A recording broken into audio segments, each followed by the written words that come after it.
Pembudidaya rumput laut di Ohoy Letfuan, Kecamatan Hoat Sorbay, Kabupaten Maluku Tenggara kini gigit jari menyusul anjlok harga rumput laut kering.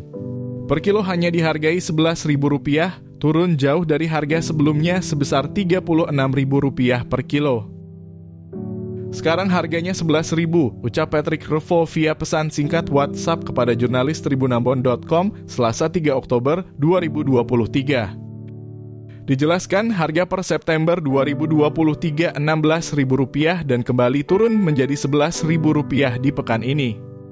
Imbasnya pembudidaya merugi, pendapatan turun tidak sebanding dengan modal yang digelontorkan. Jujur kami pusing dan setengah mati, dalam kurung, susah sekali jika diperhadapkan dengan kondisi ini, terangnya. Download Tribun X sekarang, menghadirkan lokal menjadi Indonesia.